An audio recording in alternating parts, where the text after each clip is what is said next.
Well, we're getting ready to paint this new watercolor. Got nice white paper ready to get started, nice and fresh and ready for some watercolor to drink into it. This is the image we're working from. I took this photo several years ago down at Pawleys Island, South Carolina.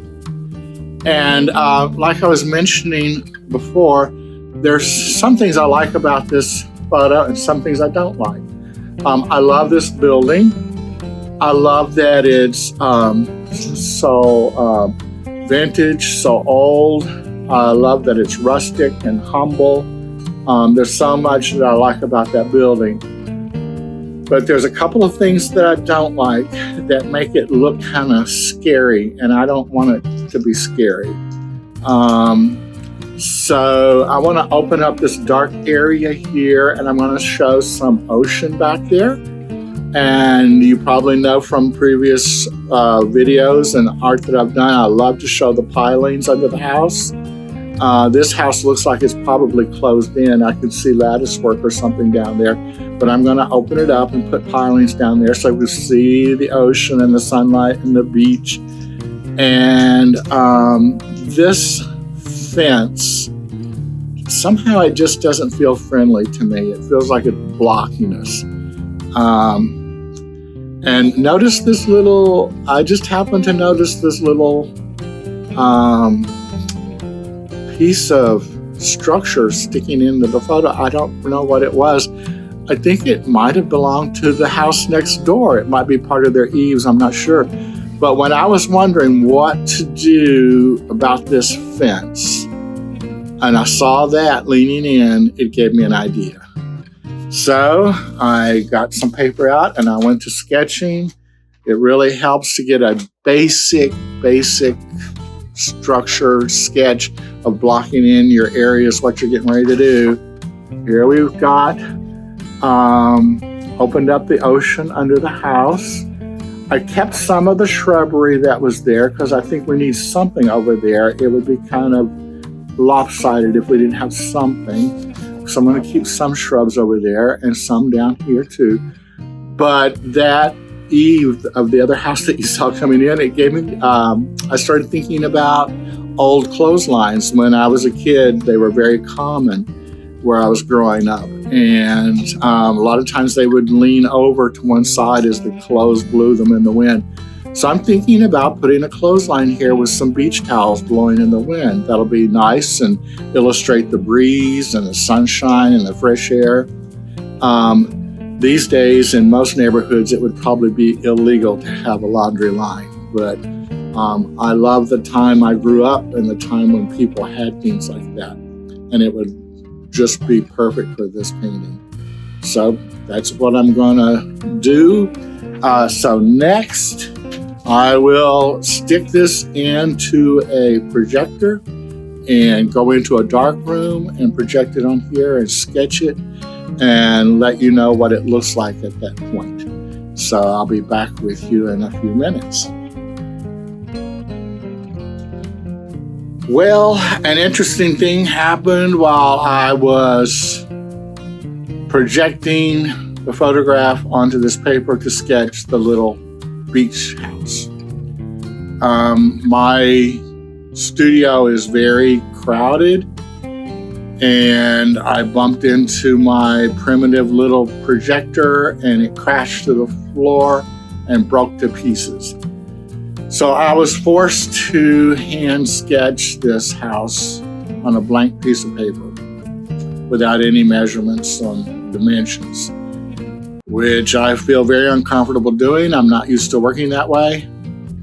Maybe it will make the painting look more like a painting and less like a photograph. Maybe it'll work out better.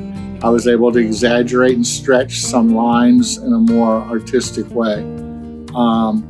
Let me get this camera onto the sketch where you can see it better. Maybe you can see the sketch better when I hold the camera. Okay, I cleared up that area over there that was overgrown with bushes and put in the ocean. I put all the pilings under the house, added the laundry line that I spoke of. I felt the need to fill in this area over here some to kind of push the focal point over here and darken this in and fill it in a bit. So I had the idea to put a canoe on some seahorses down under there. That gives it an interesting little story going on in the picture, and makes it look like there's some human activity been going on there. What else did I do? I decided to draw the shadow line from this awning down onto the building. You can see in the photograph it doesn't go down that far. I thought it looked good going below the windows, and see how the shadow line is nice and pronounced under that little awning up there. And this shadow under the eave here, I exaggerated it, made it bigger to make the picture more interesting. I've got some windows up, some down, all different levels. And I'm gonna need to show that you can see in these windows into that sunroom there, and then you'll be able to see out windows on the other side of that room. So there'll be blue sky showing back there to make it a little bit more complicated and interesting, especially for a focal point on this picture. This area is actually my favorite part of the photograph. And notice when I was drawing, I was noticing those diagonal boards holding the awning up are at different angles, which makes it look a little bit more makeshift and repaired over the years. I like that look. Of course, I love those electrical and phone lines, but I felt like trying to put them in this expanse over here would just be stretching it a little bit too far, a little bit too distracting. And if I put it over here, I've already got so much going on, it would just load up that side of the picture with more detail. So as much as I love the electrical lines coming in, I haven't figured out a way to do that for this picture here. All right, I'll get started putting some color in. There's one little detail. The sky, I usually get that done first and flood it all with color. But notice that it's going to be a little bit tricky to go in and out of these sea oats with my blue sky. The reason that's an issue is that when you're working with watercolor, you need to get this whole sky done really fast while the paper is wet with a really big brush. And if you take time to go around all these sea oats, then this area of paint is going to dry by the time you get to this area, and you're going to see lines of different stages of wet and dry, which will ruin the solid blue sky that you're looking for. So what I'm going to need to do is put some masking tape over this area and cut it out with an X-Acto knife around there and rub it down really nice and tight and hard. And then when I flood this whole area with the blue color, and it's all going to be wet at the same time, I won't have to paint in and out and around each one of those sea oats. I'll just wash right on over it, and then when it's dry, peel the masking tape off. So that's the next thing we'll see here. The first day of work on this watercolor is done. Got the sky and the ocean in, and I'm not happy at all with how much open space is under that house. It's like a big, huge rock sitting on these skinny little stilts. I'm not happy with that feeling. This one that I'm working from had that big fence that I thought was making it look too shaded and scary. So I removed it. I put that little canoe under the house, clothesline. I noticed there was a driveway in the house, so here's some little stumps, posts to block the car, and a driveway there. So I thought about going back and putting the fence in. It's too late to put it as high as it is in the photo because all this has been painted, and with watercolor you can't paint over it. And I thought about putting a little post here and sacrificing my boat or maybe even moving the butt over here would work really well. I still could do it, but I could put the fence in there, but still you're going to see that open space above the fence, and I'm not sure it would do what I want it to do. I just feel like I want to close this area in. So, what will I do? I may put a half wall in there. I'll be thinking about it this week before I paint next Saturday again. The other possibility is that I can go ahead and finish this painting, work out all the colors for the house and the landscape. And if I'm still not happy with it, I can paint it again, and this time, next time I do it, keep that fence in there. And I will have already had my colors planned out on the house by that time, and it'll make that next watercolor easier to do.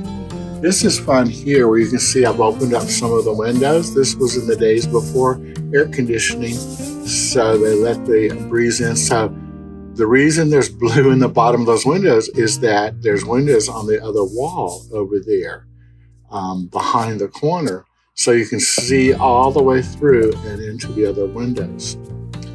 And the same up here. But of course on these windows you can't see all the way through the house. There was a problem here. See in the sky those white streaks? I can't get them to go away. There's some kind of flaw in the paper that wouldn't accept the watercolor there, and there's absolutely nothing in the world you can do. That's one of the frustrations of working with watercolor paper. Okay, so this week, while I'm keeping this painting on the easel so that I can review it all week long, I will be considering whether or not I'm going to put some fence back in, like that one. And next Saturday, we'll visit this painting again and see what I decided to do. Well, let's check in with what got done today. First off, I'm really happy with the sky that was done earlier. It's just the right color I wanted. It's bright blue, but not crazy bright. And it's really smooth. I learned to do that in a video earlier where I taped off all around the house. And after the blue paint was on the paper for the sky, it had a lot of brush strokes showing. So I just took a damp cloth and scoured it and scrubbed it all over, and it blended everything out very smoothly and worked great. I've never been able to do that with just a brush, but I had to have the taped off areas around the lines of the house, or that scrubbing of that wet cloth would have gone right over the lines of the house. I'm really happy with the blue color that's in the understory down here, the lower level of the house. It just makes my heart sing because it looks so refreshing and cool. My last watercolor, if you watched the video, was it was yellow tones. There was like 3 different shades of yellow in a sunset and a salt marsh with a yellow house. This one I wanted to do a very bright sunny day, but I wanted it to be very refreshing and cool looking. Lots of cool colors in the blue sky, and this blue on the shadow side of the house. You can see the video here, how deep the shadow was on the side of the house. Also notice there was a blue tint down here and kind of a purple tint up there. So I tried that up here just to have a change of pace. I'm not sure I'm happy with that color up there. I don't know. I might end up washing that off and changing it a bit because these are 2 sides of the same wall. So now, like I've said before in a previous video on this, I really am sad that I opened up so much of that and took that fence away. See the fence there? It really makes this house look like it's standing up like Daddy Longlegs out there in the middle of nowhere. And I don't like that look. If this was my house, it would drive me crazy. I would want to do something to fix that. It's too late to put that wall in.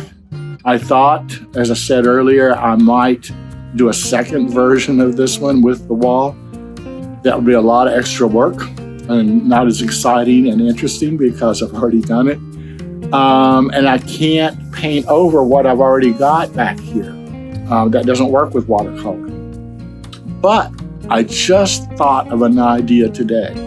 I might do a breeze wall under maybe this back half of the house. Here at the beach where we have our houses up on stilts so that when the hurricane comes, the floodwater can go under the house and not damage it. To keep it from looking kind of silly and stuck on stilts so high in the air, we often build what we call a breeze wall, which is boards that are running vertical or horizontal with a split between them. Some people even carve out a pattern every once in a while. And that closes in the understory. It makes the house look less silly standing up there on its lonesome. And it hides whatever storage you might want to put under there, your garbage cans, your boat, whatever you got stored under there. It kind of conceals that from view. And still with the splits between the slats, it allows the flood of the ocean water to go right through. If I do that back here, first I'm going to run this photo through Photoshop in the computer and do it that way first to make sure I like it.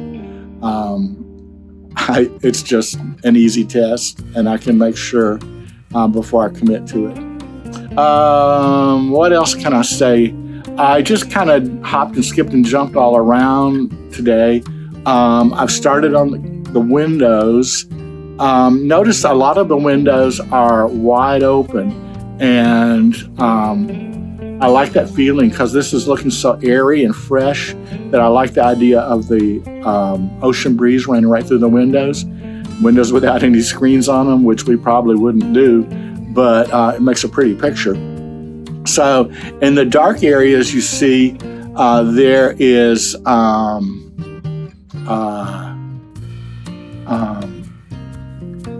darkness of the interior of the building.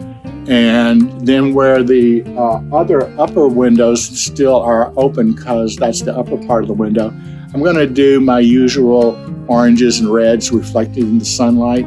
But since this is not a really sunset painting, I might do some of those windows in the glass. I might do them a light blue to reflect the sky blue.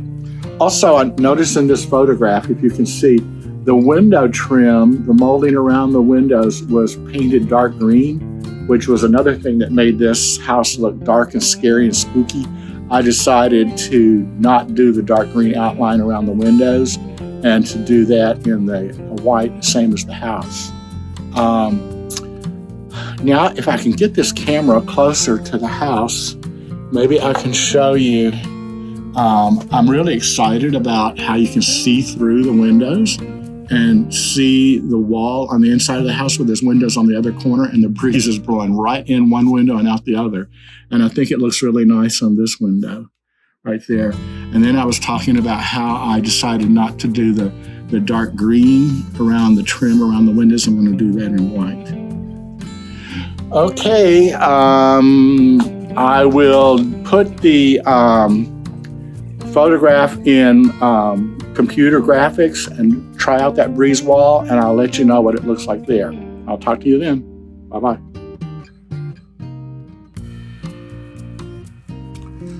I was expressing my frustration that I had removed that wall on the lower left in front of this house, how it made the house look naked underneath, kind of sticking up in the air like Daddy Longlegs.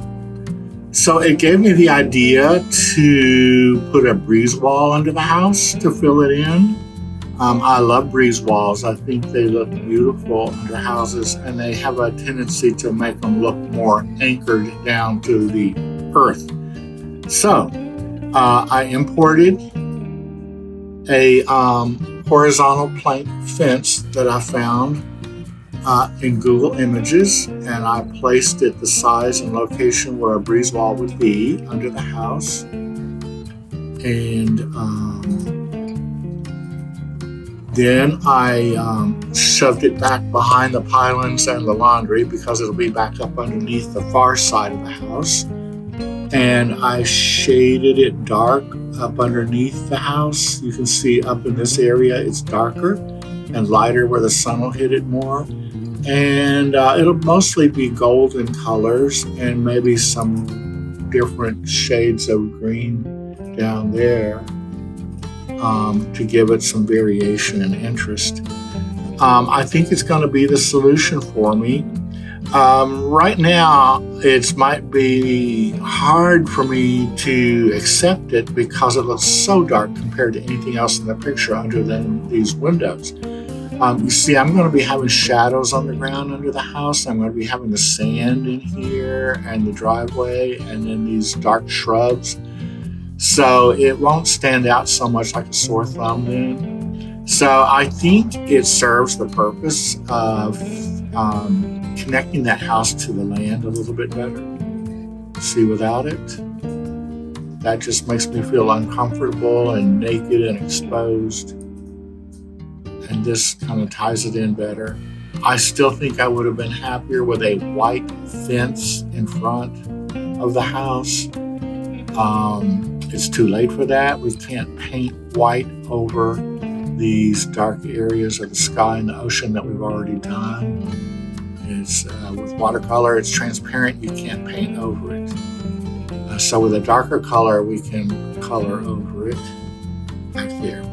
And then to help me visualize other interesting shapes under the house, I added the canoe that we plan to have on the little seahorse. I keep calling them seahorses. Those are sawhorses holding that little boat up. And you can see where it's darker over here in the shadows and lighter where the sunlight's going to hit it. I really do honestly think I would be happier with that white fence back in the scene, and I really do think I'm going to end up doing two versions of this painting. After I finish this and work out my color patterns, then I can repaint it with the fence. That's a lot of work, but I think I'll be happy with it. Okay, so now we can apply this to the actual painting now that we've visualized it in Photoshop. And what in the world would I do without Photoshop? If I had put this on the actual watercolor, there would be no way to experiment. It would be done. Well, I've done a few of the things that we talked about a few minutes ago. I've started adding the breeze wall underneath the house, you can see there. I think it will help the situation that I was concerned about tying the house to the ground, so it's not sticking up there all by itself on such tall posts. I didn't like that look. I do think I'm going to end up redoing this painting after I have finished this one and do another version with the original fence. I really like the way that fence anchors the house to the ground. I just thought that this picture looked a little bit too spooky with all the shadow under the eave and all this greenery and the fence. Everything was kind of dark and spooky and blocked off looking, and I didn't want that.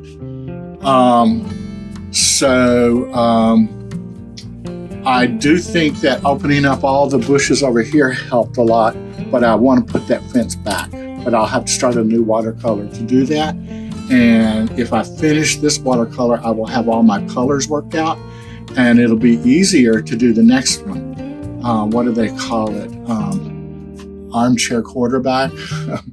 Okay, so the reason I chose this house is that I was especially drawn to these arms holding the old sagging roof up.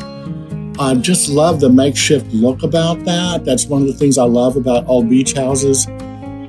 You'd probably be kicked out of the neighborhood association if you did that these days. But I find it charming to see where an old gentleman has patched up his house here and there, and I love old wooden houses. And I especially like the fact that they weren't parallel. They didn't match each other. So I'm starting to realize okay, we can review what's gotten done recently. Finished the breeze wall under the house, and I'm wondering if maybe I've made it too dark. It's really not blending well with the rest of the picture. It's sticking out really dark. I'm liking the shadow on the ground underneath the house, but I'm going to make it, put some purples in it and make it a little bit darker in some areas. Added the third bush, and I'm thinking at this moment that the two original bushes, the big ones on the left and the right, I need to take that green to a more bluish shade, less toward the orangey yellow shade, because this overall painting looks very cool and blue and breezy, and I'm thinking that shrubs are too orangey yellowy in the green. Like the third shrub that was added here seems to blend in better with the cool theme of this painting. Windows. I'm really happy with the way I've treated the interior of the house through the open windows. That all settles in and looks very comfortable there, even though there's a little bit of color. And I thought this was kind of interesting. Here you can see through that corner of the room the open windows onto the sky. I thought I would continue that theme of open windows, but maybe over here the window's closed. So instead of seeing blue sky, you're seeing the gold. And then here, see how the diagonal lines are on this and the same on that. That has a tendency to look like the light coming in the windows is hitting on a wooden wall in the house, a brown wooden wall. A lot of these old beach houses here in Myrtle Beach had pine wall interiors. I'm liking the different colors of the pilings under the house, but I'm thinking they might need to be darker. And I don't know what's going to happen with these. All different kinds of reds going on. It's looking kind of circusy over here. And I don't know how to treat these up here. I think I'm going to go with a more of a golden tone instead of red. Now, one last thing. Overall, I feel like this painting is not pulling together as one cohesive unit. I've got lights and I've got darks, but I don't have much in the middle other than the sky. So the one thing that's screaming to me is this beautiful blue wall here. I've been loving it all along because it's showing the shadow side of a white house looking very cool and blue. And I really love it, but I think for the benefit of the entire painting, it's going to be needing to be a little bit darker to pull the painting together. I think we need more midtones. Like I said, we have lights and we have darks, but I think this one's going to need to be a little bit deeper. I may have to go back into Photoshop to play with that to convince myself. If I put a blue glaze over that and make it darker, then and I don't like it, then it's going to be very difficult to undo. I'm trying to figure out how I'm going to treat the driveway here. You can see in the picture, it looks like mulch in the driveway, and I actually kind of like that. I have a mulch driveway at home, and I like the informal look, and it's going to be more interesting than gray gravel would be. Trying to decide if I'm going to put some grass in this area between the house and the driveway and the sandy beach. There's a little bit of green grass you can see in this picture here. I kind of like that. It might add some more of the mid-tones that I'm looking for, and it might pull those green bushes together. I think I'm convincing myself of that as I'm speaking. All right, that's it for now, and we'll do a little bit more work and get back with you. Hello. It's watercolor Saturday again. We're back with this watercolor here, and I want to talk about some of the things I want to do today. First, let's talk about this there, that blue wall right there. It's screaming at me that it needs to be a little bit darker, a little bit bluer. I thought I was exquisitely happy with it until I started putting in these dark colors with the bushes and underneath the house. Now it's starting to look too pale. I don't know how to teach the lesson to you when I say this area is screaming to me it needs to be darker. I don't know how, if that can be taught, what to say, but I can tell you it's screaming to me to be darker and bluer. That worries me because once that color goes on there, it can't be taken off. It's watercolor, but that's what I'm going to try to do next. Another thing I need to do today, I need to make this darker down here. The sand is very light where the sun is hitting it up there near the horizon line, and it should get darker and darker as it comes forward. And plus there's going to be a driveway here that'll be a little bit darker. That will keep the painting, keep your focus inside the painting instead of falling off the page. The shrubs, I want to kill them, make them a little bit deader. Now, how do we do that? That means they need to be a little bit grayer, a little bit less green. To make them less green, I'm going to put some rusty red colors on top of this glaze, on top of this green. They're already pretty dark, so I'm probably going to have to take a wet cloth and scrub them and get some of that color out, and then put the red on them, and then they should tone down and be a little bit more of a neutral gray green instead of so bright. I don't want them to steal the show the way right now they're screaming too loud. And all these windows, lots of windows to do. I'm a little bit stumped.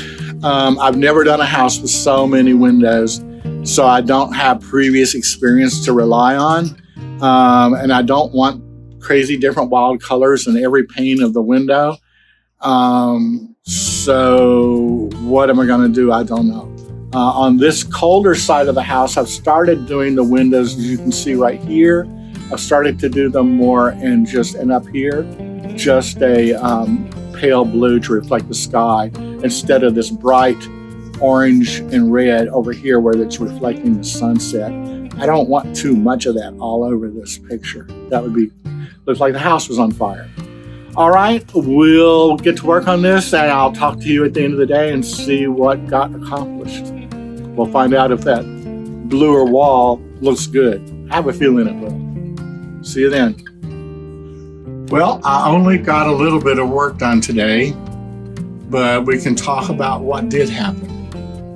I'm just now noticing, look how much that laundry on the clothesline is really popping out bright now that I put the bluer color on the wall of that house on the bottom floor.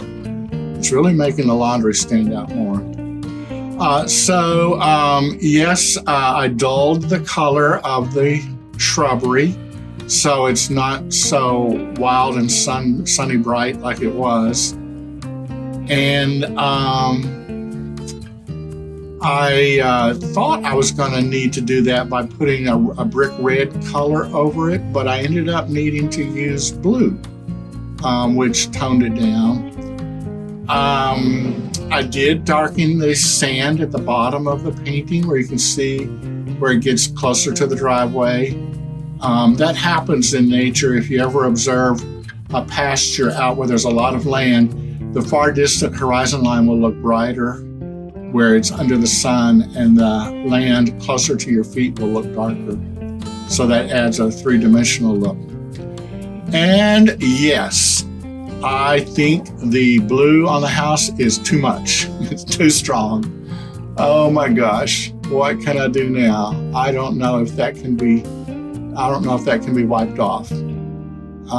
It is too dark. Halfway between this and the way it was would have been just perfect, I think. I went on with too heavy a hand and too strong a color. But before I go to all the trouble of trying to wipe that off and lighten it up, I'm going to go ahead and finish this painting and color in all the windows and put in some more darkness in the shading under the house. I've learned from experience that putting all the really dark colors in the window and the shading under the house can have the effect of making the blue on that house wall not look so dark. The darker color I use, the more it's going to make that look lighter.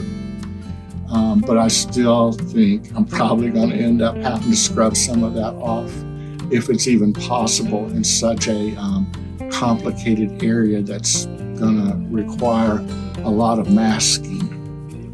Masking with tape to keep the scrubbing from rubbing into areas where I don't want to scrub. Okay, we'll work on this next Saturday. Back to working on this painting.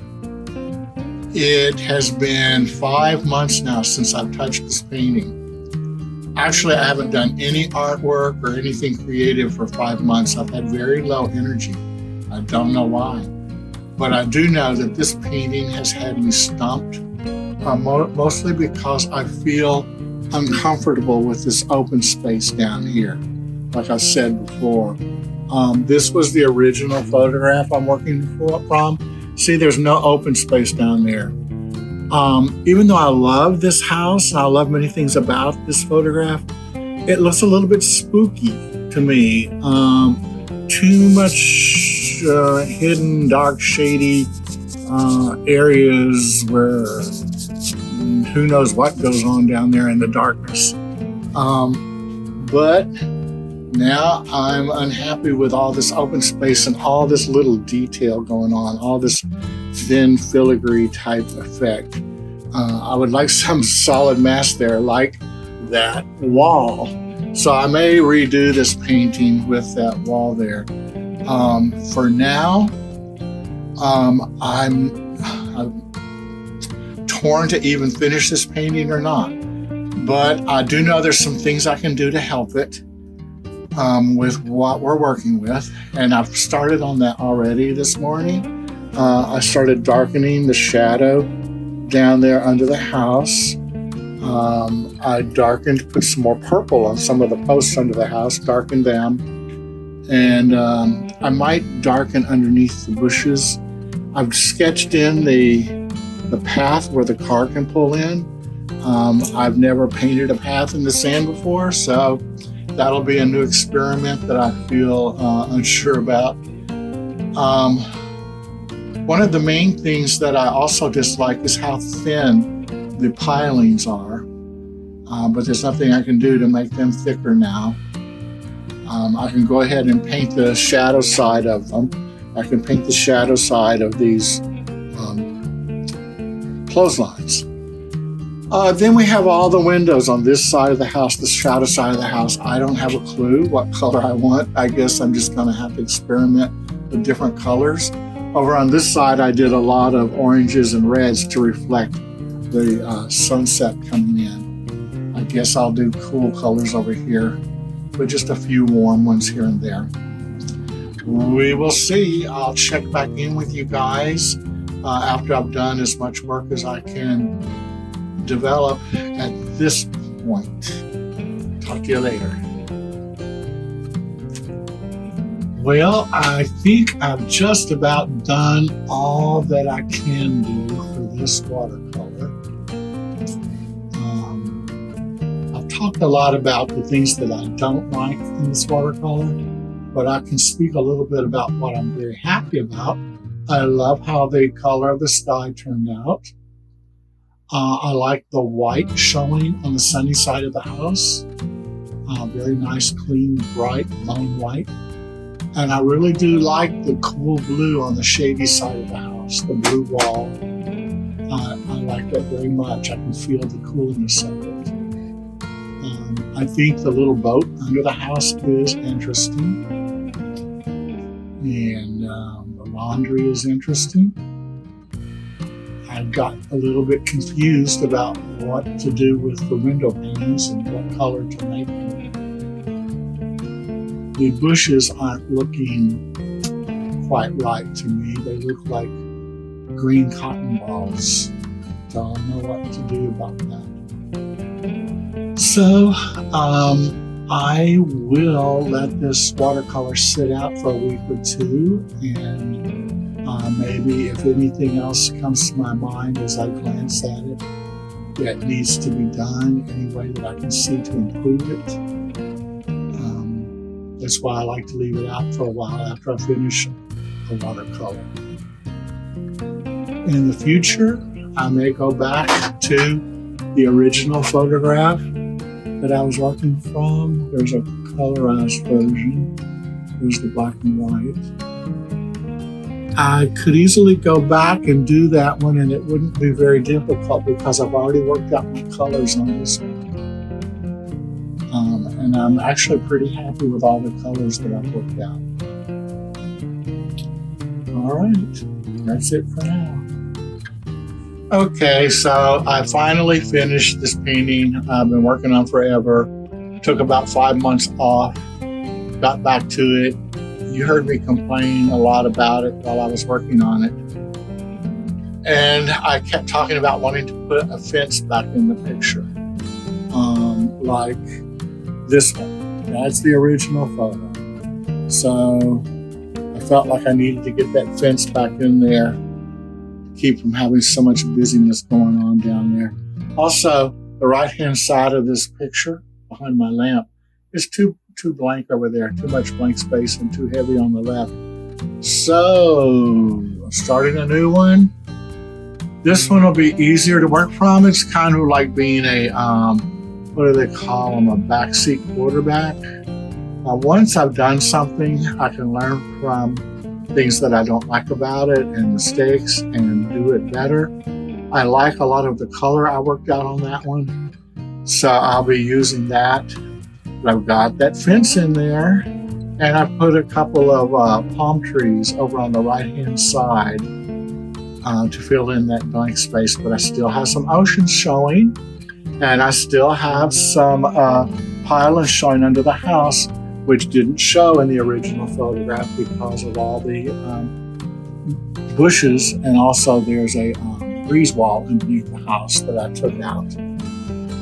And so I get to have a little bit of ocean showing. I get to have some pilings that I wanted, but I'm gonna not have all that busyness there in the bottom left-hand corner because I'm putting this wall in. Now I've already started putting some pale cerulean yellow on the white. Just about everything except the house is going to have a yellow underpainting. Even the sky back here, the blue sky, a teacher taught me that straight blue looks a little bit unreal. The best color to use in a transparent watercolor to start with as your base is a pale yellow. Then go over that with the Rose Madder Genuine, a red color, but very, very thin, and then the blue. It doesn't work any other way. If you put the blue on first and then the yellow, it looks terrible. It looks like army green or something. So I'm getting ready to put some yellow along here where there's going to be some sand in the driveway, some green grass on the lawn, and green in that bush there. And I'm going to fill in all that with the same thin, transparent yellow. And then after that, I'm going to darken the yellow a little bit and start on the bushes and the palm trees because they're a little bit darker and they still have yellow highlights in them, but it will be darker than this thin shade. I'm going to also carry the sky through here, yellow in there. And then the aqua ocean will look good with a little bit of yellow underneath it. It'll make it almost look like green, which will be pretty. All right, after I get the yellow in and then go back and do the shrubs and the trees in a darker yellow, I'll show you what that looks like. Here you can see, we'll put a very, very thin coat of yellow all through the sky and the sand and the plants. But now I could go ahead and put a darker, less transparent shade of yellow on the bushes and trees. That's still going to be the highlight of them, but I could use a stronger yellow to get ready because they're going to be darker, being dark green plants. And the reason that the sky has to have such a thin coat of yellow is that we're going to cover it with a thin coat of red and then a slightly thicker coat of blue. And that thin coat of yellow will serve to keep the blue from being too clean, too simple, too pure, and more real looking, less fresh out of the tube paint look. But you don't want too much yellow under that blue sky because it'll turn the sky green. Next, I think we'll put the thin red coat on top of the yellow sky and then the blue. Well, here you can see I've taken masking tape to tape off the house and the trees so that I can start putting washes of color on the background. I have cut this out real sharp and clear with a very sharp knife that'll cut through the tape but not the paper, so you can see what is going to happen. Now here I've not cut it yet. I've applied the masking tape, but I can see through it because I've drawn extra hard with the pencil so I can see through. See here I drew lightly, but I drew it hard here so that we can see through there and cut the stencil. So that'll all be cut out just like the house was. And then what that'll allow me to do is I can take a really big brush. Let me show you. Like this brush here. Now, that's a fairly good sized brush. And I can wash it all on there. The light red will be the next color to go. And then when that dries, I'll put the blue. So the nice thing about making big washy strokes like that is that I won't have little brush strokes showing in the sky. See what a beautiful sky I achieved over here by that method. You don't see any brush strokes. It's just pure blue pigment. And that's the nice thing of masking off, especially complicated areas and large areas. Now notice, I'm not going to mask off right here or here or here or in the windows or there. I'm not going to bother to mask that off because that's small enough an area that I can handle with a smaller brush and get it all coated before it starts to dry. When paint starts to dry on the paper and you're still applying more paint, so you have overlapping seams, that's what gives you the dark and light stroke, brush stroke effect that I don't want in the sky. Next, I'll cut the stencil off around the trees and apply a thin red wash over the sky. Okay, you can see here I put a very, very thin wash of rose color on top of the sky and the sand, using my masking so that I can do it all in a very clean wash without brush strokes showing. I want to say something right now about what's been going on with this particular painting. I feel so much stronger and more comfortable with this painting than I did with the original attempt at this house. And the reason is because I have a strong composition to work from. The mistake I made on the first version here was that there was weaknesses in the composition that I was aware of, but I was ignoring and not paying attention to it. And it gave me fits all the way through that painting. And now I don't even hardly want to look at that painting because of the problems that I see. But this one, I'm relaxed, I'm enjoying myself. I'm comfortable because I've got a very strong composition foundation of the shapes and the sizes and the areas. I know how to watercolor. I know how to put the paint on, especially now it'll be easier because I'm just going to copy mostly what I did there with a few improvements. But it's the composition, the basic drawing that is making me enjoy this painting so much more. I could end up entering this one in the National Watercolor Society's annual competition. That's how strong I'm feeling. And it's so much more enjoyable an experience. Here we have the first coat of the beautiful cobalt blue for the sky. It may end up taking 3 or 4 or 5 coats to get it the color I want. I'm very happy with that color blue there. That's what I'm looking for. It'll make the house really stand out and be bright. And right now you can see how the blue sky looks a little gray. That's because the thin blue wash that I put on is not much thicker than the yellow and the red. So you combine yellow and red and blue and you get gray. You have all 3 colors from the different corners of the color wheel. So the more blue I put on, the more it will outweigh the red and the yellow thin layers, and it'll be more of a true blue. I wanted to show you that I turned the painting upside down to do the sky, because when I'm washing with the brush, a lot of paint goes running down, and I don't want it to run into my house. So I turn it upside down when I'm doing the sky.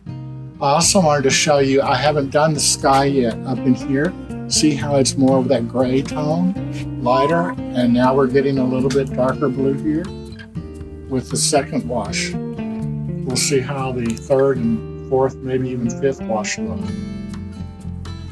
I've got 3 coats of blue on this part of the sky.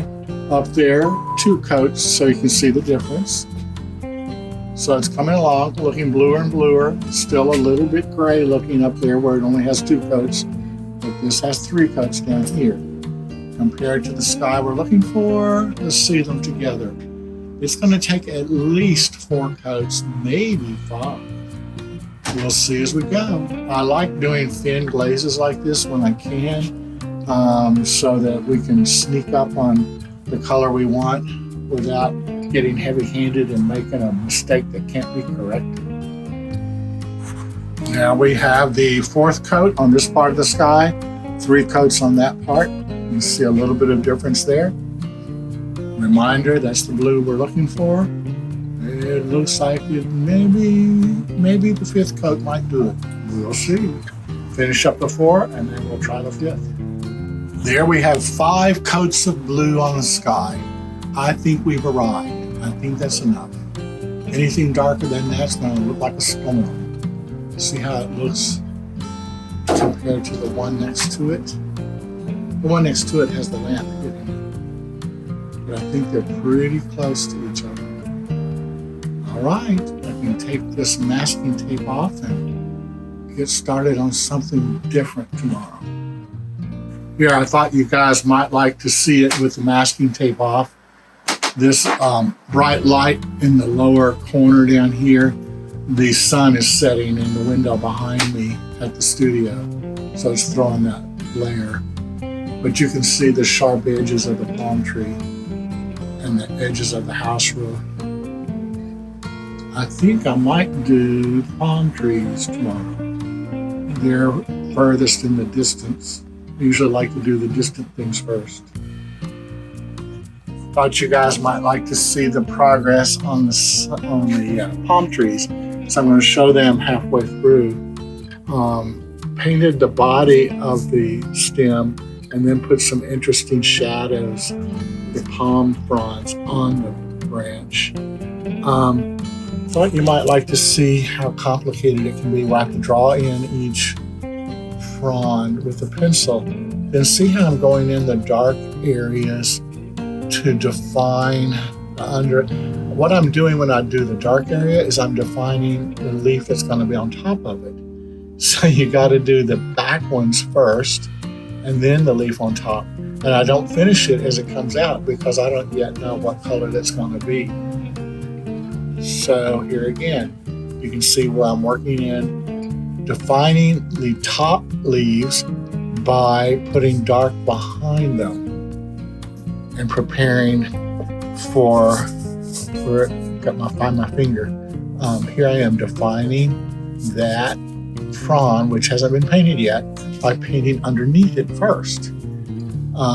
I like the way living here at the beach, I see lots of colors in the palm trees.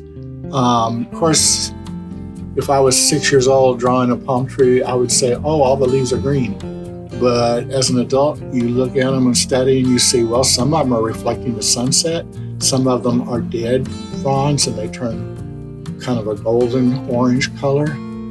So I think I've already put in a lot of the yellows and the oranges already and the purples. The rest of it will probably be different shades of true green.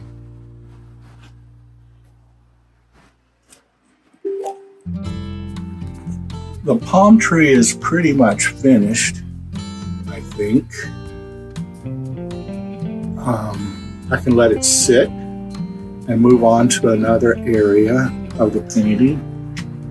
And I might adjust it as the painting evolves, but pretty much I'm okay with it.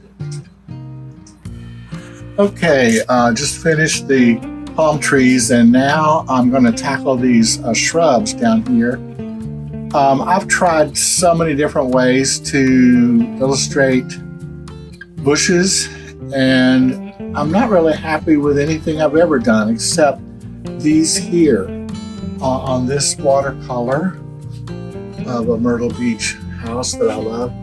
I really do like the way, sorry for the glare on the glass, I like the way these came out. Not really showing any definition on leaves at all. So I'm gonna see if I can imitate that on the new painting I'm doing today. So I'll work on that and check in with you when they're finished. Preparing to put the rust on this roof of this house like we did on the previous one. And you can see where I have slanted the paper. This line here is the roof line, and we need the rust to go that direction along as it flows down with the rainwater and causes rust on this metal roof. It wouldn't look right if we just let the rainwater drip straight down. It needs to come at an angle. I just noticed I haven't even signed that painting. I'm so unhappy with it. I haven't even signed it yet. All right, I'm gonna work on this roof here. So you can see we've just put the rust on the roof of the building. So it's running down this direction along with the line of the roof like that, and then running along the edge of the roof once it got to the edge. There was 3 colors used in that. Let me take you to the chart. We used this golden ochre color, and then a what they call Indian red there, kind of a brick rusty red, and then a bluish red is the darker shade in the rust there. Working on the upstairs wall, exterior wall, did something a little bit different from the original. I added this glow of orange light coming up from the roof below, bouncing up in there and lighting that up. Whereas I didn't do that in the top floor of this picture. I did do a yellow down here to keep it cooler, but this is the blue part of the wall and it's cooler. This is more of a purple part of the wall. It's a little bit warmer. So instead of using yellow, I used the orange there to keep it warmer. But it might be a little bit hokey looking, a little bit too much glowing going on up there. I may have overdone it. I'm having a feeling to be a little bit more colorful in this painting where I'm duplicating the original. Just feel like being Steve and being a little bit more exciting and fun and dramatic with color. Now, I do think sometimes all these windows here are a little bit too distracting, and I'm thinking about the possibility of using very subtle colors, even much more subtle than this, almost the same color as the wall. We'll see, because I'm getting ready to do that in a few minutes. But I'm thinking maybe these windows on this side of the house, not making them stand out so much. Let these on the sunny side of the house show up more. We'll see what happens. I'm going to show you an interesting trick here. See, I have noticed I've got these little flyaway leaves on the edges of the bushes. And I wanted to put some of them in the greenery of the bush to give it more texture and show some more realism, some leaves there. But when I tried painting these dark leaves in here, you might see a little bit of stain marks where I did it. They didn't look right. So I ended up wiping them out, smearing them out, and you can barely see them. The reason they didn't look good is because when you have leaves and anything coming out on the edge of the bush towards us, then they should be lighter and brighter catching the sunlight, and behind them should be the shadow. So the leaves should look brighter than the deep, dense interior of the bush. So how can we do that? If we were using acrylic or oil paint, we could just add some white paint to our greenery and paint little light colored leaves. But this is transparent watercolor. We can't use opaque paints. We don't have white. The only white we have with watercolor is the white paper. So here's a little trick to make the lighter color leaves using watercolor. Take a sheet of transparent, what is this called? Transparent film acetate, that's the word. So, lay that over my bush, and I'm going to draw where I think some little leaves would look good. I'm kind of creating an arch here of a round clump of leaves here. Maybe make a few down, several up. Okay, so I've drawn in some leaves. Now I'm going to take a very sharp X-Acto knife with a very sharp point on it, like this one, and I'm going to cut those out. Of course, I'm not going to do it right here on the paper. I'm going to remove this acetate, lay it on a surface that I can cut through onto a back surface, and cut the little leaves out, and I'll be back and show you what we're going to do next. Now it's time to show you this trick of the getting lighter leaves. So I put the acetate on to my bush. See where I didn't show you. See where the leaves have been cut out of the acetate? Cut them out. Then take a cloth that is slightly damp and scrub over these leaf areas a little bit.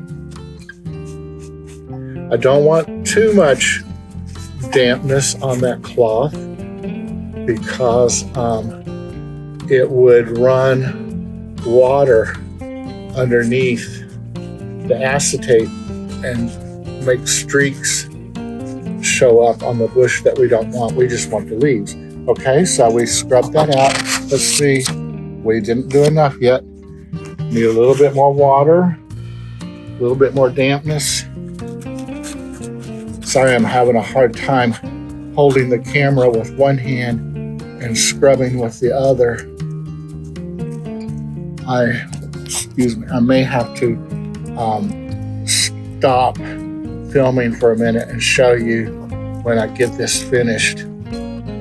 It's really hard holding the camera with one hand and erasing. So yeah, I'm going to turn off the camera and come back when this is done. Now you can see we've got the leaves finished in the bush. They're a little bit subtle, and I like that because I don't want them grabbing too much attention.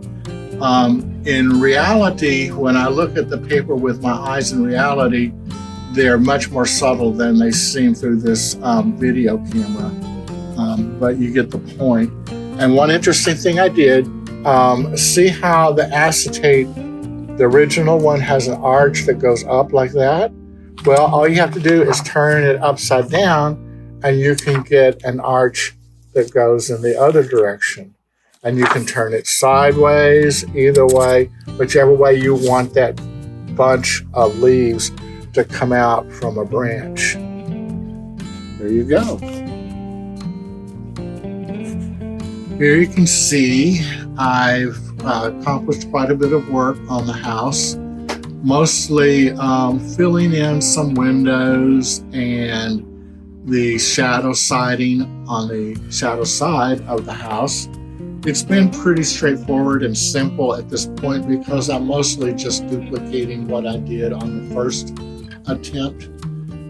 Something that I noticed that makes this one more interesting to me is this area right here where I have looks like a porch underneath the awning that I didn't see. See, I didn't paint it that way. In this version, I just put a bunch of windows there, this area right here.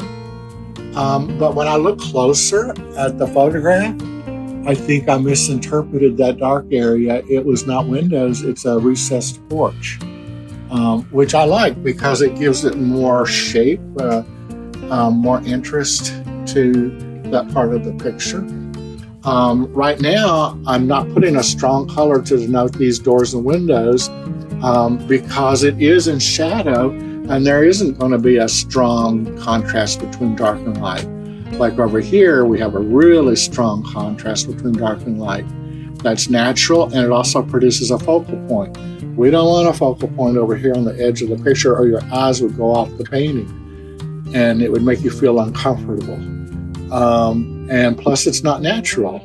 So it's very intriguing and mysterious to have just very barely visible doors and windows there. I think today I'm going to work on the color of the sand. I'm planning on putting a driveway in here and grass over here because that's what I see in the picture there. And also because that's such a big area down there that I feel like it'll help to break it up and have part of it driveway, part of it some grass. And I'm a little bit worried that there's such a big open area. So I have I've drawn in some posts along the edge of the driveway. I got the idea because there is a post right there in that picture. I've thought about trying to put something here. I thought about maybe putting a bicycle leaning against the wall. I thought the shadow from these palm trees could go across the earth and then have a shadow of some of the branches of the palm tree on that wall. And that would fill in some of that area, but then I'm afraid that would draw so much attention that the subject of this painting would be the reflection of that palm tree shadow there. So I think I'm not going to do that. I want to keep the focal point right here. I love all these windows. I love the fact that these support beams are at different angles, kind of makeshift. I like the sagging roof line right here. So I don't want to put anything too interesting over there. I've tried to think of something that might fill in this area. I can't think of anything that I'm happy with. Even if I put a bicycle leaning against the wall, this would become the bicycle painting. That would be the focal point. And that's not what I'm wanting with this. So next I will paint the beach and the earth color here, the shadow under the house, and these pilings, partly because that's the only thing I know what to do next. It's already been worked out in that painting, so I'm just going to transfer it over here. The wall, I'm not really sure what to do. You can see it's on the side of the house that it should be mostly looking white and reflecting the sunlight. There's not much shadow there, not any shadow at all. As a matter of fact, there might be some stain from old wood, but there's no shadow there. So is that going to be too big of a white area? Am I going to need to put some little subtle coloring in it? Probably. But I don't know right now. And so I'm postponing that decision and working on what I do know to do, which is to transfer that sand and pilings over to here. And I've got a little boat in here for interest. All right, I'll talk to you after we get that sand in. I'm getting ready to spend a day on this watercolor. I have 3 days left to finish it to get it into the National Watercolor Society show. But every day, the last few weeks, I haven't had the energy to work on this. Been taking a lot of naps. Don't know why my energy's low. So it doesn't really matter if it gets in the contest. If it does, it does. So what am I getting ready to do today? This area of purple against the house, that wall and shade, I wish I could make it a more smooth color. See how smooth this color is and this color here, but this one is lumpy. Darks and lights are very rough and not smooth, and very distracting. The only way I know how to try to do that now, we've done this before, is mask off that area on that wall, mask off the windows with tape, and then scrub it lightly with a wet cloth to see if I can get it to blend all into one solid shade. So that's one thing I'm going to try to do. Going to be darkening these doors and windows underneath that porch a little bit. Not too much. I don't think I want a whole lot of attention if I make them very dark. We're going to have the eye drawn over here to the edge of the painting, which is what you don't usually want to do in a painting. For under the pilings and under the house, I'm just going to transfer what I've already worked on in that painting before. And just transfer those colors that have already been worked out. So that should be fairly simple. This wall here, just remember the wall from the photograph. It's a white wall, as you can see, white like this wall and this wall, but it's a big area and it's not the focal point. That wall there is the focal point, not this. And also, if it's too white, it's going to take your eye right off the picture because it's white is going to be very attractive to the eye, stand out. So we need to calm it down. How are we going to do that? It seems like there's a little bit of dirtiness on the fence or a reflection where maybe dirt got kicked up or splattered against there. And then we've got these the lines of darkness between each post that'll tone it down a little bit, keep it from being too white. And I noticed there was an interesting little bit of a shadow right here. So I thought maybe we can play that up much bigger. And I've drawn in a line and made it even more interesting by jagging it there. So that can be a reflection off the house onto that wall. It didn't happen in reality, but it easily could. And that kind of occupies some of the white space, makes it a little bit more interesting and less plain.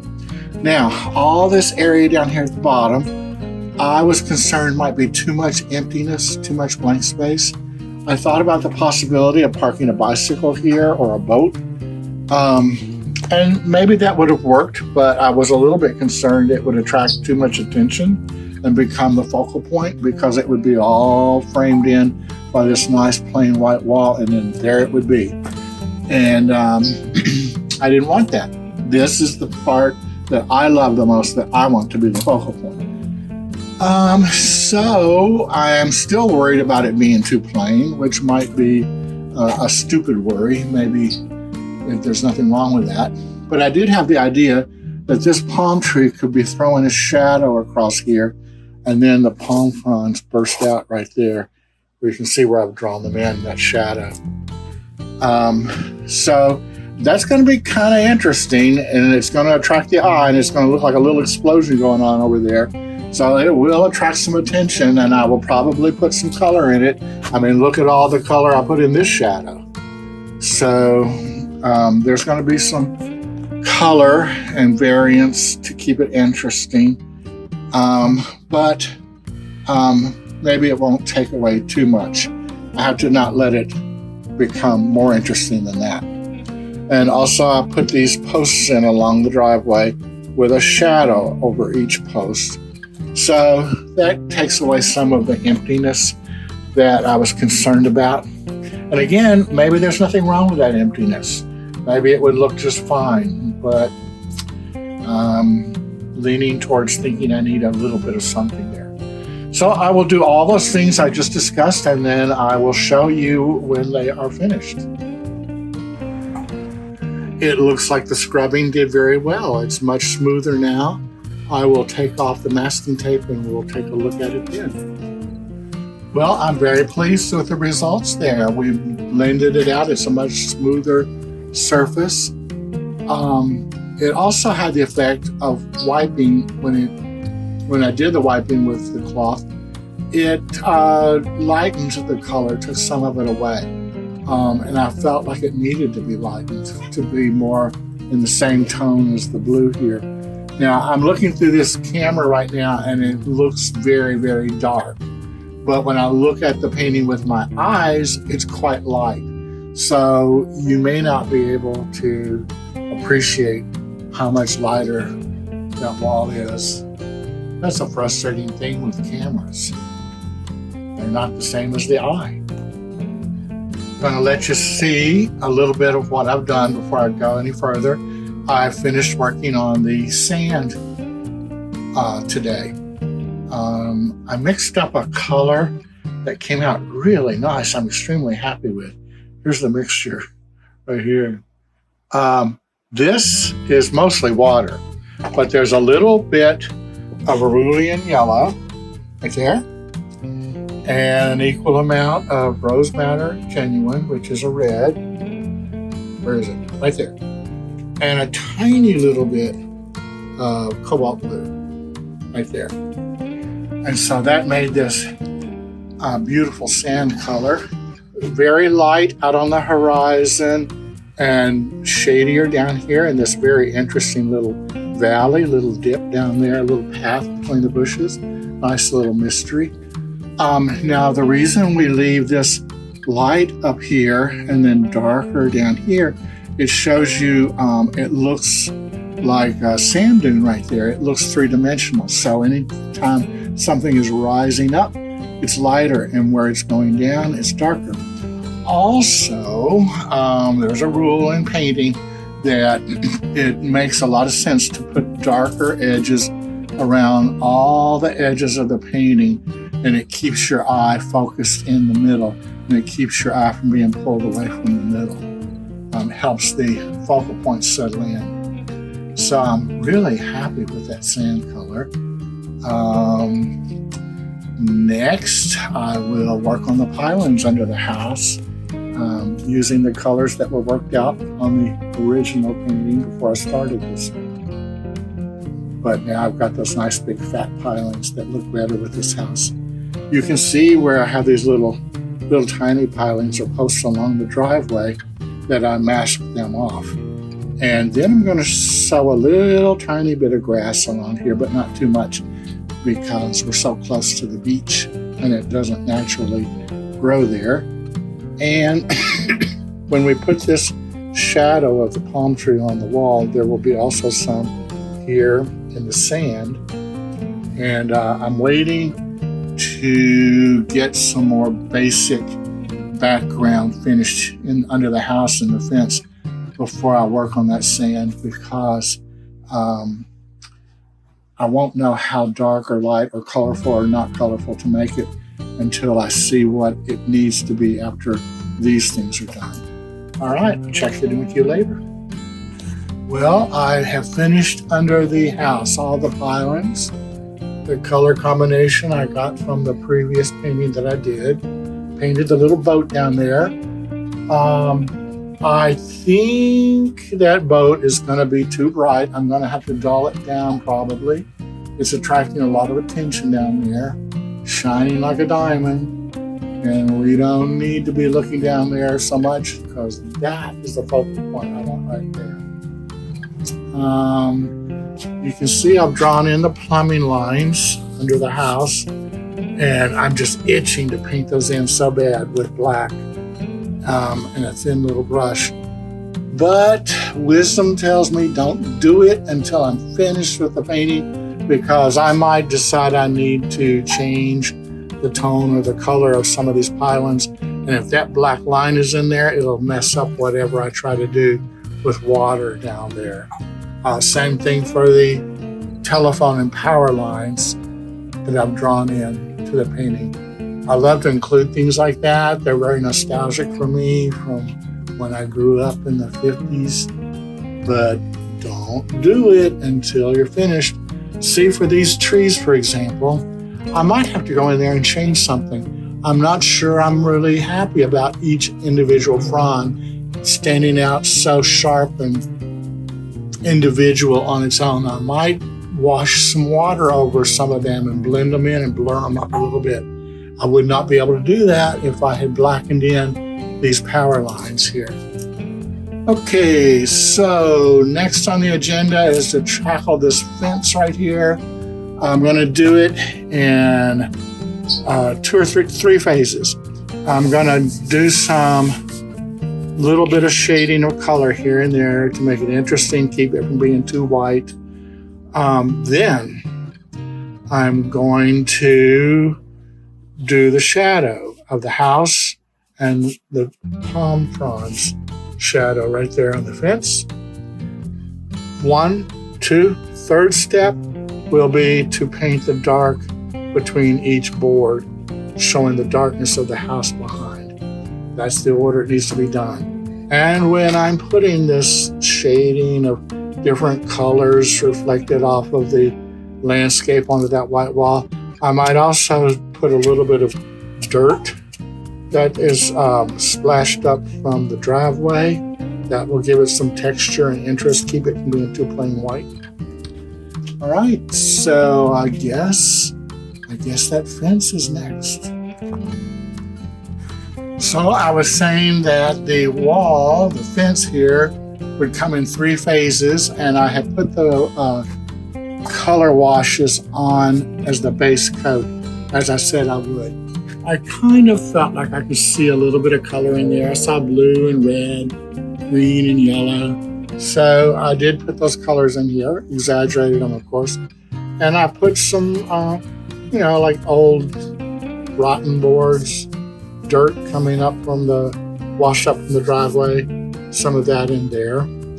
Now I'm going to put the shadow of the house and the tree fronds there. That'll be phase 2.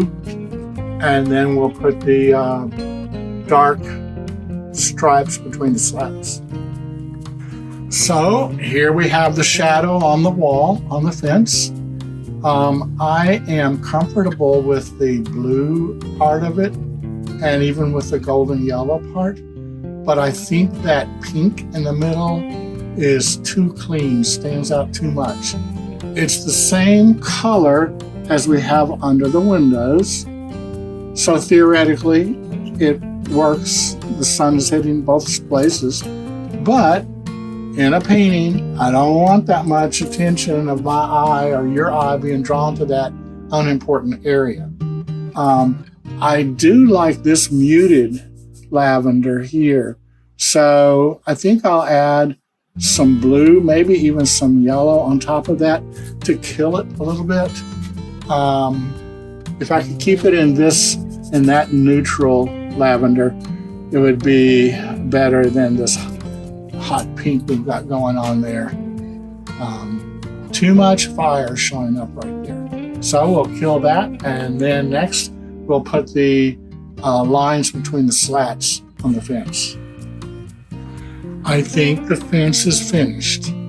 I just now added the dark slats or the slits between the boards, and I broke them up so that it looks like there's a horizontal board, 3 horizontal boards holding them together.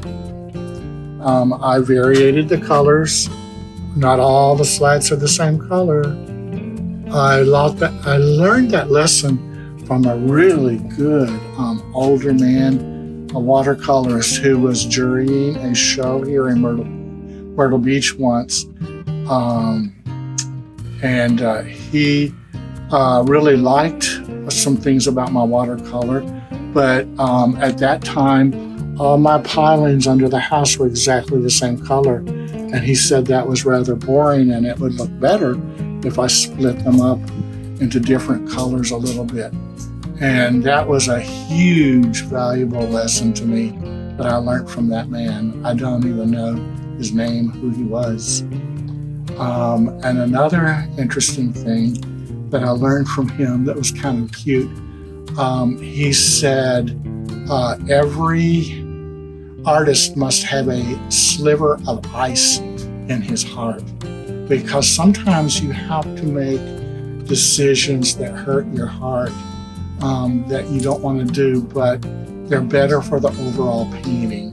Sometimes you have to sacrifice something that you really love, but it doesn't help the painting. It actually can hurt the painting. For example, right now, that little yellow boat under the house that you see poking out down there like a little gemstone, I may have to tone that yellow down and put a little purple wash over it to darken it and settle it in so it doesn't attract so much attention. Right now it's saying, look at me, look at me. So that's what it means to have a sliver of ice in your heart if you're an artist.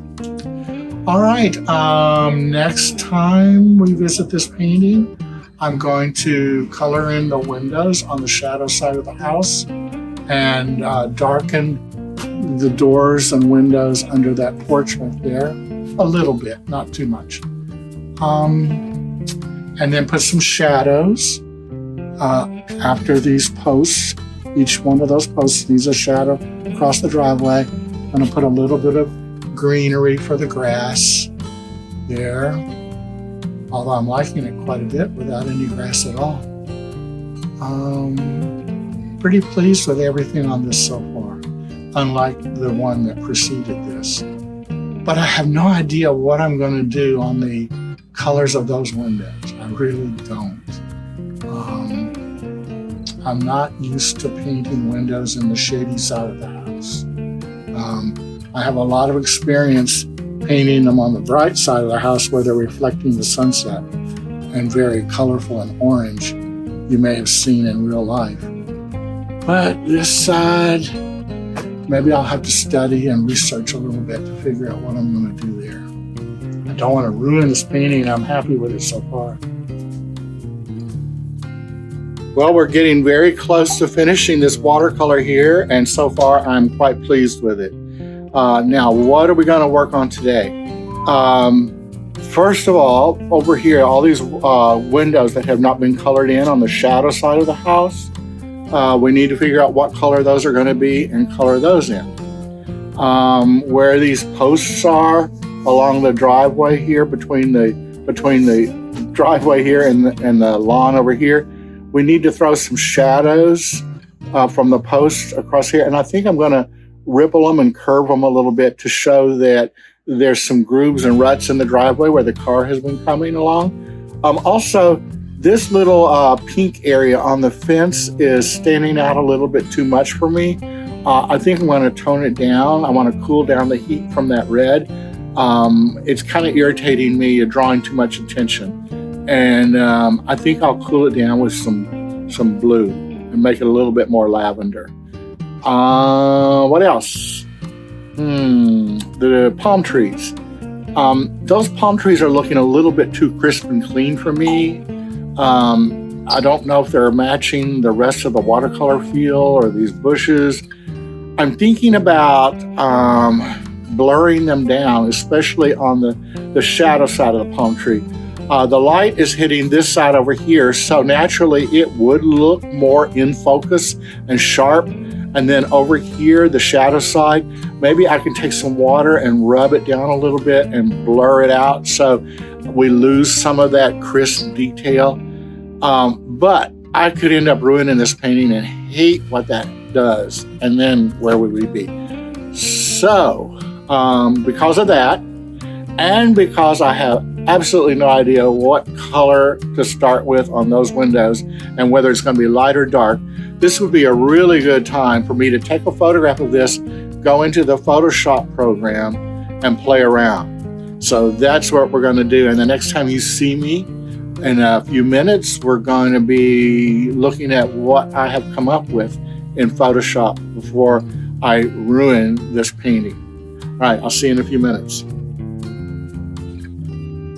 Okay, I have run this photograph through Photoshop and made a lot of changes that we can do to finish this watercolor. And I'm going to show you, this is how I'm happy with how things are looking right now. But I want to show you the process of how I got here.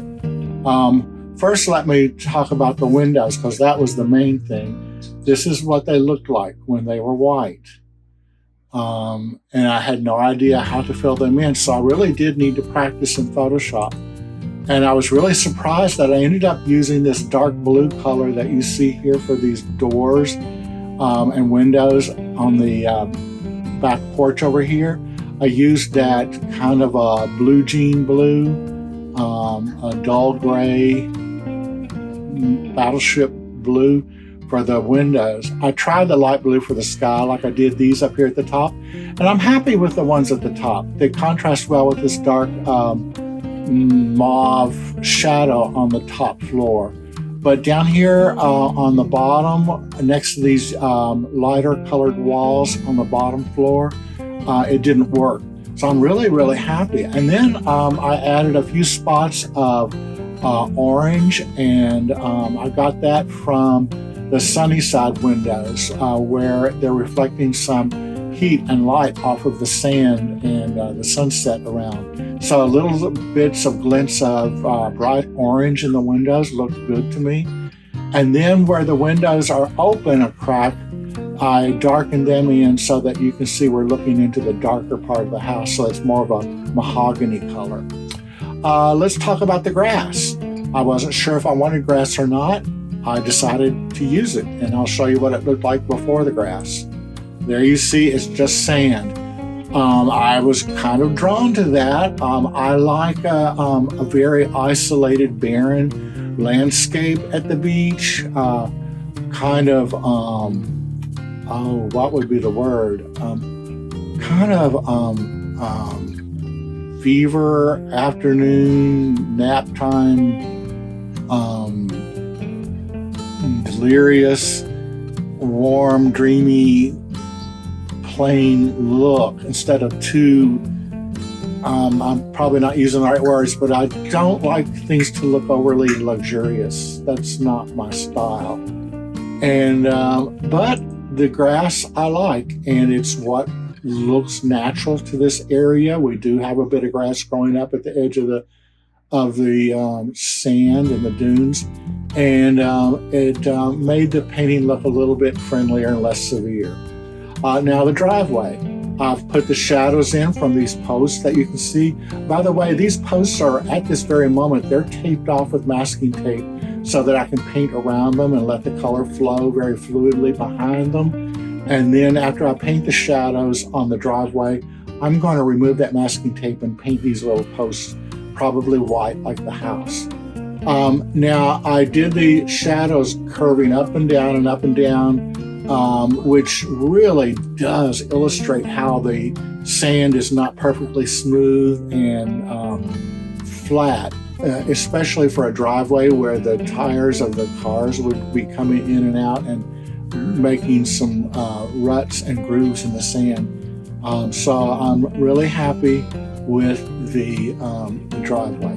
There it was before, pretty plain, and there it is later.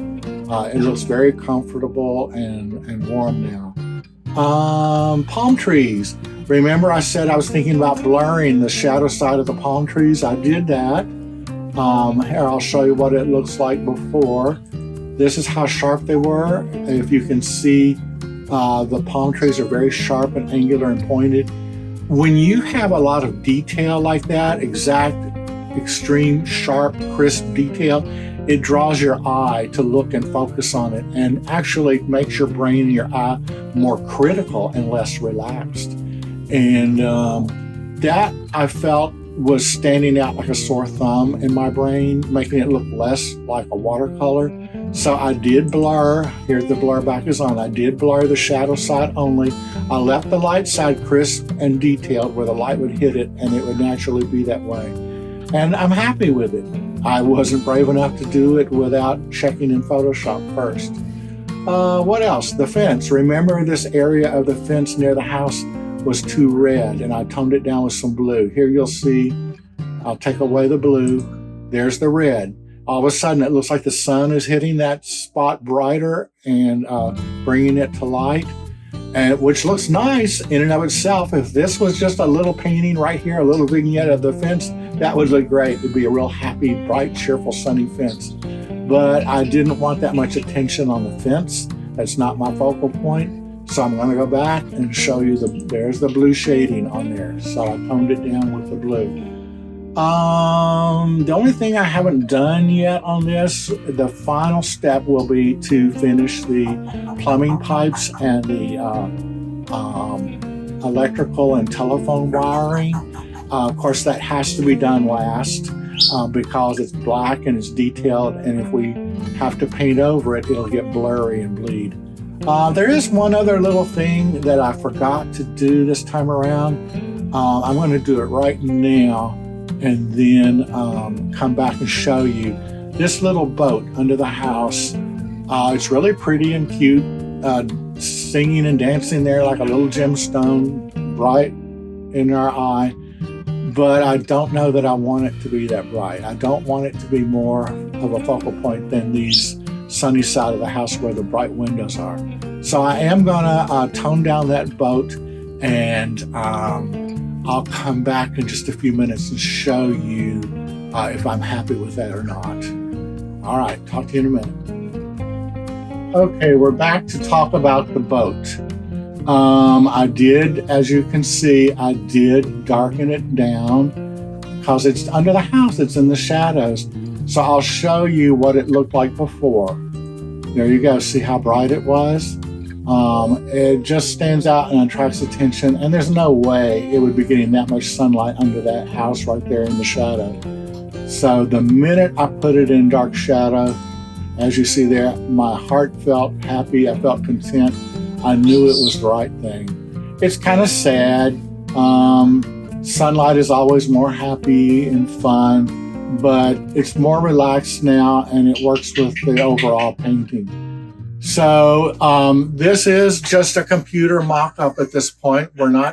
We haven't done this with real paint, but this is giving us a very good idea of how the final painting is going to look, and I'm really happy with all the modifications we just now did in computer graphics.